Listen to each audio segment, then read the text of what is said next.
मित्रहो नमस्कार. गुरुपौर्णिमेच्या निमित्ताने तुम्हा सर्व मित्रांना आणि जे हा व्हिडिओ बघतील त्या सर्वांना माझ्या हार्दिक शुभेच्छा. तर आषाढातल्या या पौर्णिमेला आपण आपल्या गुरूंप्रती, शिक्षक, आई वडील यांच्या प्रती एक कृतज्ञता व्यक्त करतो, त्यांचे आभार मानतो. तर हा एवढाच फक्त उद्देश आहे का गुरुपौर्णिमेचा? तर अजिबात नाही. हा अगदी वरवरचा सुपरफिशियल त्यातला एम आहे.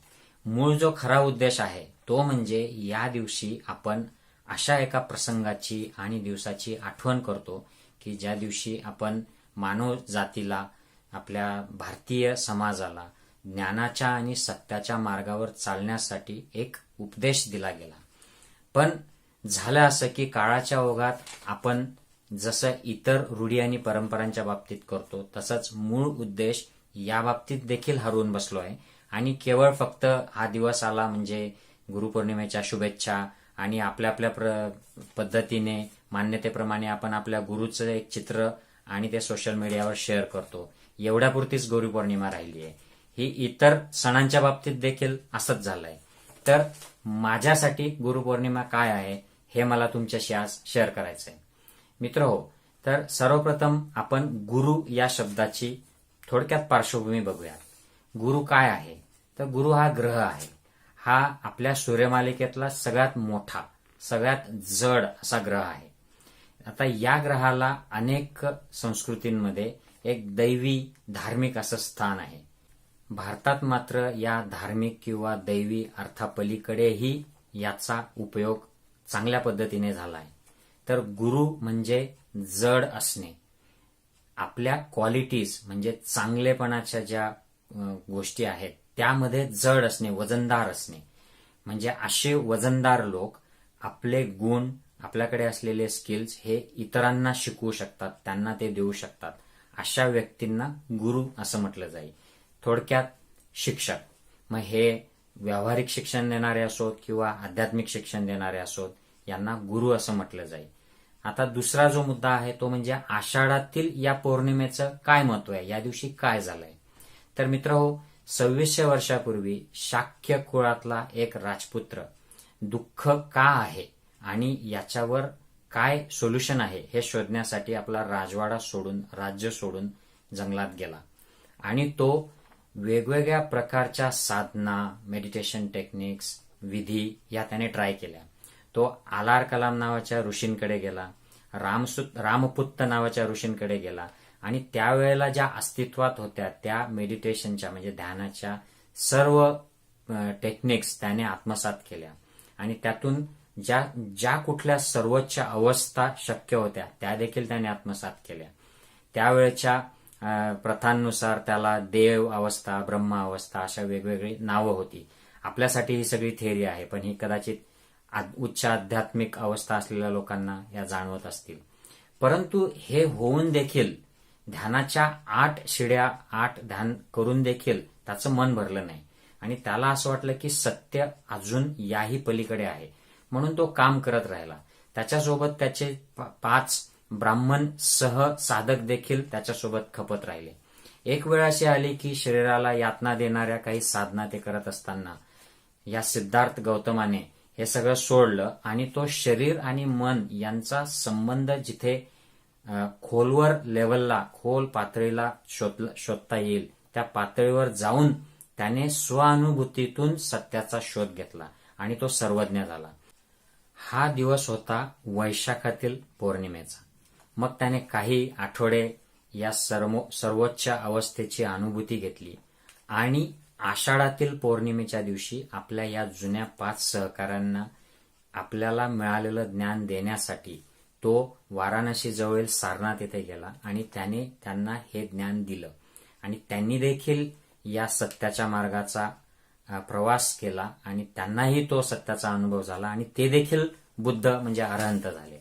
तर हा जो दिवस आहे आषाढातला पौर्णिमेचा, हा त्यानंतर दरवर्षी एक स्मृती दिवस म्हणून साजरा होऊ लागला.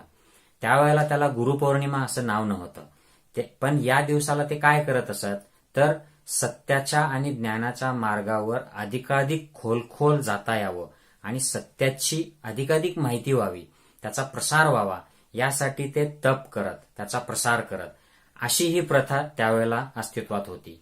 पुढे कालांतराने या प्रथेमध्ये बदल झाले आणि भारतात त्यावेळेला आणि त्यानंतर अनेक वर्षांनी ज्या काही आध्यात्मिक परंपरा निर्माण झाल्या त्या परंपरांमध्ये याच दिवसाला असा एक स्मृती दिवस मनवण्याची एक प्रथा त्यावेळेला सुरू झाली. पण हिला पुढे गुरु पौर्णिमा असं नाव पडलं. मूळ जी परंपरा होती त्यात याला गुरुपौर्णिमा नाव नव्हतं, कारण बुद्ध स्वतःला गुरु असा शब्द वापरत नसे. पण नंतर हिला गुरुपौर्णिमा असं नाव आलं. मग पुढे काय झालं मित्रांनो या परंपरेचं? आपल्याला माहीतच आहे अनेकांना की आपल्या गुरु शिष्य परंपरा ज्या पुढे चालत गेल्या त्यामध्ये अनेक चुकीच्या रूढी घुसल्या, त्यामध्ये अनेक प्रकारचे भ्रष्ट आचरण झाले आणि या गुरु शिष्य परंपरेचं अधःपतन झालं.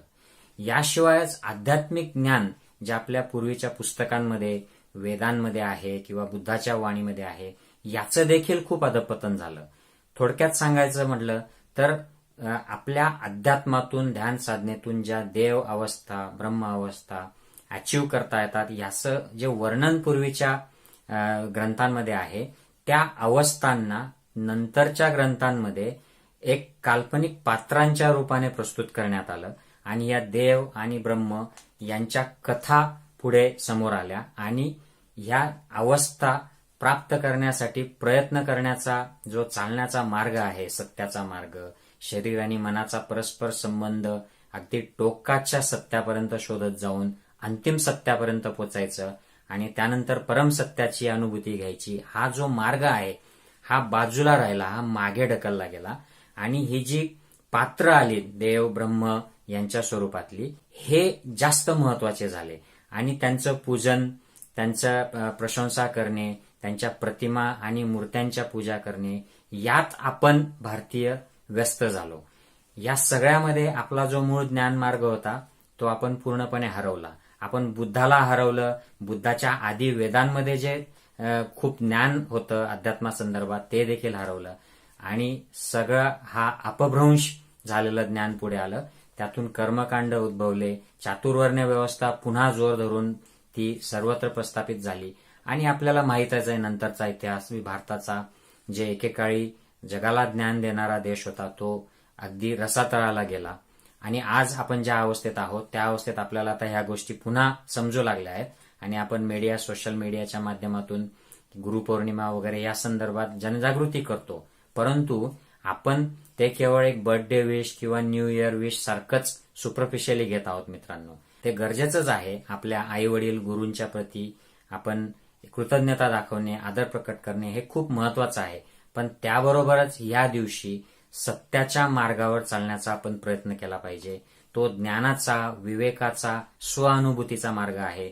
तर मित्रहो, आधुनिक काळात देखील ही गुरुपौर्णिमा केवळ गुरुची प्रतिमा आणि त्याबरोबर गुरु ब्रह्मा वगैरे असलं लिहून शेअर करणे आपल्या व्हॉट्सअप, फेसबुकवर एवढ्यापुरतीच मर्यादित न राहता आपण प्रत्यक्ष शील सदाचार आपल्या वैयक्तिक आयुष्यात आणि सार्वजनिक आयुष्यात याचा जर प्रसार करता आला आणि आपल्याला ज्ञानाच्या आणि सत्याच्या मार्गावर जर स्वतः चालता आलं तर हाच खऱ्या अर्थाने गुरुपौर्णिमेचा अर्थ असेल आणि हीच आपल्या गुरूंच्या प्रती खरी वंदना असेल असं मला वाटतं. मित्रहो, लवकरच गणरायांचं आगमन होत आहे आणि गणरायांच्या चतुर्थी आणि त्या उत्सवाचं देखील आपण भारतीयांनी असंच काही केलेलं आहे. त्या संदर्भात देखील मी थोडक्यात पार्श्वभूमी सांगण्यासाठी आणि तुम्हाला गणेश चतुर्थीच्या आणि गणेशोत्सवाच्या शुभेच्छा देण्यासाठी एक व्हिडिओ तयार करण्यात आहे.